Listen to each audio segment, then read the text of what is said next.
अस्सलाम वालेकुम बच्चों। तो आज का लेक्चर जो है हमारे पास वो है साइमेट्रिक मैट्रिक्स। ठीक है, और उसकी बहुत इम्पोर्टेंट टॉपिक है। ठीक है, अगर साइमेट्रिक मैट्रिक्स से पहले जो टॉपिक्स हैं वो अगर आपने लोगों ने नहीं पढ़ा है तो बराए मेहरबानी आप वो देखकर फिर यहाँ आए। यहाँ यह है कि आपको उनके पता है तो ठीक है, द बेस्ट थिंग है। ठीक है, चलें वापस हम अपने टॉपिक पे आते हैं। ठीक है, कि सबसे पहले कि साइमेट्रिक मैट्रिक्स की दो कंडीशन है, सिर्फ दो कंडीशन, उससे ज़्यादा कोई कंडीशंस नहीं है। तो दो कंडीशन क्या है वो देखते हैं। ठीक है, सबसे पहले कि जो आपके पास साइमेट्रिक मैट्रिक्स होना चाहिए वो स्क्वायर होना चाहिए। क्या होना चाहिए? साइमेट्रिक मैट्रिक्स आपका जब भी होगा तो उसके लिए आपको पहली कंडीशन ये है कि वो स्क्वायर मैट्रिक्स होना ज़रूरी है। ठीक, दूसरी कंडीशन ये है कि आप स्क्वायर उसी मैट्रिक्स का ट्रांसपोज लो और वापस वही मैट्रिक्स आ जाए।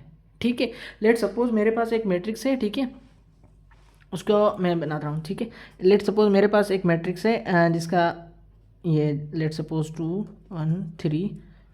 ठीक है, 2 2 4 3 4 9। ठीक है, मेरे पास एक मैट्रिक्स ये है। ठीक है, अब मैं इसी मैट्रिक्स का ट्रांसपोज लेता हूँ। ठीक है, क्या लेता हूँ? जब मैं इसी मैट्रिक्स का ट्रांसपोज लेता हूँ तो मेरा क्या बन रहा है? ट्रांसपोज के लिए मैंने क्या बोला था? रोज़ को कॉलम में कन्वर्ट कर दो, कॉलम को रोज़ में। तो आपके पास ये रो 1, ये 2, ये 3, तो हम इसको कॉलम में कन्वर्ट देते हैं। ठीक है,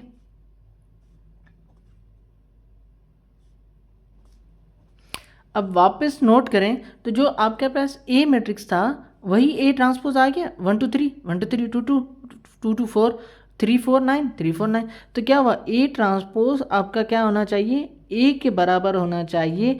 तो वो आपका मैट्रिक्स क्या हो जाएगा? साइमेट्रिक मैट्रिक्स हो जाए। आई होप कि यहाँ तक क्लियर हो गया। अब दूसरी पॉइंट ये है कि ये दो पॉइंट्स इंपॉर्टेंट, जो बहुत इंपॉर्टेंट आपने बैठ कर सोल्व करना होता है। लेकिन आपने अगर कोई क्वेश्चन देख कर यूँ चुटकियों में अगर आपने बताना होगा तो उसके लिए दो इंपॉर्टेंट पॉइंट्स याद रखनी है। दो इंपॉर्टेंट्स क्या पॉइंट है? कि आपके main diagonals always be real number. अब सबसे पहले चेक करो मेन डायगोनल्स क्या है, आपके रियल है। स्क्वायर तो मैट्रिक्स होना ज़रूरी है, मतलब दोनों के स्टेटमेंट कंडीशन के हिसाब से आपने चेक करना है पहले स्क्वायर मैट्रिक्स है। ठीक है, तो सबसे पहले कि main diagonal always be real. जब भी साइमेट्रिक मैट्रिक्स होगी तो साइमेट्रिक मैट्रिक्स के डायगोनल हमेशा के हमेशा आपके क्या होंगे? रियल ही होंगे, इसके अलावा कोई और नहीं। अगर कोई और आ गया, जैसे कॉम्प्लेक्स नंबर आ गया, साइन कोसाइन आ गई, कोई ऐसी चीज़ें आ गई, तो हमारा फंक्शन, कोई भी फंक्शन आ गया, तो हम ये नहीं कहेंगे कि ये हमारे पास साइमेट्रिक मैट्रिक्स है।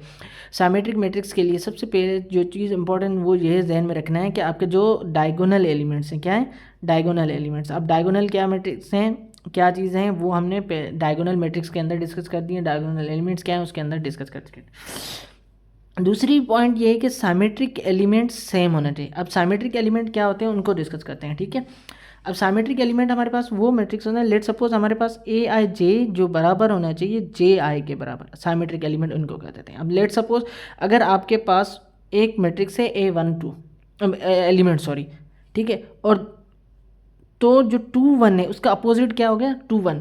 तो इन इन एलिमेंट को साइमेट्रिक एलिमेंट कहा जाता है। ठीक है, अगर आपके आई जे इज इक्वल टू जे आई के बराबर हैं तो आपका वो मैट्रिक्स क्या बन जाएंगे? साइमेट्रिक मैट्रिक्स में। अब लेट सपोज यहाँ पे नेट हम इसको डिस्कस करते हैं।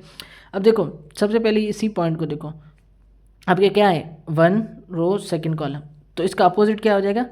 1 2 तो 2 1। ठीक, उल्टा कर दो। ठीक है, तो 2 1 के ऊपर देखो सेकंड रो फर्स्ट कॉलम, तो आपके पास 2 2 है। इसी तरह इधर देखो 1 3 3 1 के ऊपर देखो, सही है। 4 4 मतलब सॉरी 2 3 के ऊपर और 3 2 के ऊपर देखो, आपके क्या है? सेम टू सेम है। तो इसी तरह आप भी ये चीज़ डिस्कस कर, आपने कभी एमसीक्यूज़ के अंदर कोई मैट्रिक्स मिला हो और आपको बोलें कि ये क्या मैट्रिक्स है, स्क्वायर साइमेट्रिक मैट्रिक्स है या नहीं है, तो आपने सिर्फ पहले देखना है डायगोनल को, फिर देखना है कि उनके साइमेट्रिक एलिमेंट। अगर साइमेट्रिक एलिमेंट सेम है तो आप कह सकते हैं कि ये आपके square matrix sorry symmetric matrix है। ठीक है, आई होप कि यहाँ तक आपको क्लियर हो चुका होगा। ठीक है, साइमेट्रिक एलिमेंट्स का कॉन्सेप्ट क्लियर हो चुका होगा। ठीक, तो यहाँ तक आई होप कि आपको चीज़ें क्लियर हैं। कुछ प्रॉपर्टीज़ हैं उनको थोड़ा सा टच करते हैं लेकिन उसको डिफाइन नहीं यहाँ पर इसी लेक्चर के अंदर नहीं करेंगे। उसकी वजह क्या है वो मैं आपको बताता हूँ। अच्छा, तो हमारे पास जो ये बहुत इंपॉर्टेंट प्रॉपर्टीज़ हैं रिलेटेड एमसीक्यूज़। ठीक है, बहुत इंपॉर्टेंट, इन प्रॉपर्टीज़ को हम डिफाइन भी करेंगे, एक एक सिंप्लीफाई भी करेंगे, ठीक है, और प्रूव भी करेंगे। अब ये कि अगर आपके पास दो मैट्रिक्स हैं, दोनों के दोनों मैट्रिक्स साइमेट्रिक हैं, क्या है, दोनों के दोनों मैट्रिक्स साइमेट्रिक, अगर हम दोनों मैट्रिक्स को साइमेट्रिक को ऐड करेंगे तो भी हमारा आंसर भी हमेशा क्या होगा, साइमेट्रिक मैट्रिक्स होगा। समझ आई बात, कि अगर एक मैट्रिक्स है, उन दोनों के दोनों मैट्रिक्स साइमेट्रिक हैं तो उनको ऐड करेंगे तो हमारे पास वापस साइमेट्रिक मैट्रिक है। अगर दो मैट्रिक्स हैं, दोनों के दोनों साइमेट्रिक हैं तो डिफरेंस भी करेंगे तब भी हमारे पास साइमेट्रिक ही मैट्रिक्स आएगा। ये चीज़ है मेरे को, क्या, अगर दो मैट्रिक्स साइमेट्रिक हैं उनका सम करेंगे तब भी साइमेट्रिक, अगर डिफरेंस करेंगे तब भी साइमेट्रिक आएगा, ठीक है। तो यहाँ तक ये चीज़ आप होप के दो पॉइंट्स आपको क्लियर हो चुके होंगे। और तीसरी पॉइंट, अगर एक मैट्रिक्स ए है, ठीक है, वो मैट्रिक्स क्या है, स्क्वायर है, ठीक, अगर स्क्वायर है तो उसी मैट्रिक्स का हम पहले ट्रांसपोज करके फिर उनका ऐड करेंगे, ठीक है। मतलब ये कि एक मैट्रिक्स ए वो स्क्वायर मैट्रिक्स है, ठीक है, उसका ट्रांसपोज लेंगे फिर ए के साथ ऐड करेंगे, ठीक है, तो उसका जो आंसर आएगा वो वापस साइमेट्रिक आएगा। क्या आएगा, साइमेट्रिक ही आएगा। अब चाहे आपका मैट्रिक्स ए कुछ भी हो, ठीक है, कुछ भी हो, ठीक है, उसका ट्रांसपोज लेंगे और फिर उसी ए मैट्रिक्स के साथ ऐड करेंगे तो साइमेट्रिक ही आएगा। अब ठीक है, अब मैं यहाँ पे प्रूफ क्यों नहीं कराता हूँ, ठीक है, इसकी वजह ये कि हमने अभी एडिशन ऑफ मैट्रिक्स नहीं पढ़ा है, ठीक है, जो एक्सरसाइज के बाद जो 2.2 एक्सरसाइज है उसके अंदर हम पढ़ेंगे। जब हम एडिशन पढ़ लेंगे, जब एडिशन पढ़ने के बाद जब क्लियर हो जाएगा उसके बाद हम ये प्रॉपर्टीज़ को सॉल्व करेंगे, सिंप्लीफाई करेंगे, ठीक है। मैं आपको एक एक प्रॉपर्टीज़ को आपको सिंप्लीफाई करवाऊँगा, प्रूफ भी करवाऊँगा कि ये कैसे हो गया, कैसे नहीं हुआ, कैसे हुआ, कैसे नहीं हुआ, कि क्या चीज़ हुआ, सारा कुछ A to Z आपको मैं समझाऊंगा, ठीक है। अभी तक आपने ये जहन में रखना है कि ये प्रॉपर्टीज़ हैं। अब लास्ट वन जो है वो भी बहुत इंपॉर्टेंट है, ठीक है, ये बहुत इंपॉर्टेंट टॉपिक है, थर्ड जो है ना वो बहुत इंपॉर्टेंट टॉपिक प्रॉपर्टी है, ठीक है। बहुत सारी यूनिवर्सिटीज़ के अंदर टेस्ट आती है, स्पेशली नस्ट, GI की, फास्ट, NED, मेहरान, इनके अंदर ये क्वेश्चंस आ चुके हैं। मैं क्वेश्चन भी करवाऊंगा, टेंशन नहीं लेना का, ठीक है।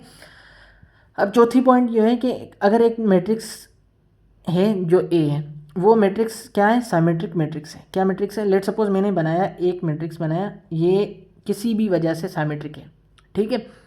अगर इसी के ऊपर मैं पावर रख दूँ, मतलब कि अगर मैं इसी के ऊपर पावर इवन दूँ, 2 दे दूँ या 4 दे दूँ या कुछ भी, लेकिन इवन पॉजिटिव, इवन नेगेटिव नहीं, इवन नेगेटिव की कोई बात नहीं है यहाँ पर, कि अगर इवन आपके पास पावर बन रहा है, ठीक है, 2 हो सकता है, 4 हो सकता है, 6 हो सकता है, 8, 9, 10 कुछ भी होगा, लेकिन जब उनको सिंप्लीफाई करेंगे, सिंप्लीफाई करके सो रहेंगे तब भी हमारे पास वापस साइमेट्रिक ही मैट्रिक्स मिलेगा। मतलब आपने ए स्क्वायर का किया है तो ए स्क्वायर का मतलब हुआ ए मैट्रिक्स को ए मैट्रिक्स के साथ मल्टीप्लाई किया।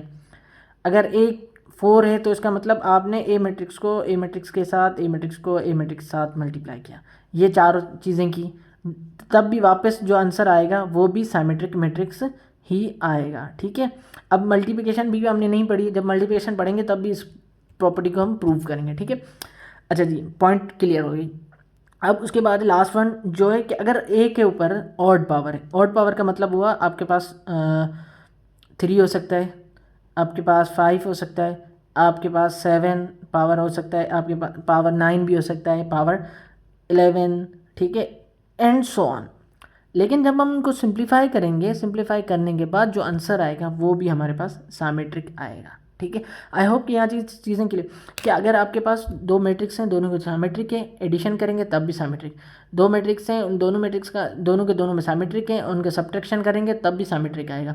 अगर एक मैट्रिक्स हमने स्क्वायर मैट्रिक्स लिया है, वो हमें पहली कंडीशन ये है कि वो साइमेट्रिक है या नहीं वो भी नहीं डिफाइन, ठीक है, उसका मसला नहीं है, कुछ भी हो, ए मैट्रिक्स, एक मैट्रिक्स लिया वो स्क्वायर है, उसका ट्रांसपोज लेंगे फिर उसी सेम मैट्रिक्स के साथ अगर हम ऐड करेंगे तब भी हमारे पास साइमेट्रिक मैट्रिक्स आएगा। अगर एक मैट्रिक्स साइमेट्रिक है, उसके ऊपर इवन पावर आ जाता है, 2 4 6 8 10 12 14 कुछ भी आ जाता है, तब भी जब उसको सिंप्लीफाई करेंगे आंसर आएगा तब भी वो साइमेट्रिक ही आएगा, ठीक है। और लास्ट वन के ऑड पावर आ गया, ठीक है, साइमेट्रिक मैट्रिक्स के ऊपर ऑड पावर आ गया, उसको सिंप्लीफाई करेंगे तब भी हमारे पास साइमेट्रिक ही मैट्रिक्स आएगा। आई होप कि आज के लेक्चर के अंदर आपको साइमेट्रिक क्लियर हो चुका होगा, साइमेट्रिक की प्रॉपर्टीज़ क्लियर हो चुकी होंगी, हर एक चीज़ आपको क्लियर हो चुका होगा, ठीक है, ठीक। आई होप कि यहाँ तक कोई कन्फ्यूज़न नहीं होगी। अगर कोई कन्फ्यूजन है तो लेक्चर को दोबारा देखिएगा, वरना कमेंट में आप पूछ सकते हैं। तो आज के लिए इतना ही काफ़ी, फिर मिलेंगे हम नेक्स्ट लेक्चर के अंदर। ठीक है, अल्लाह हाफिज़।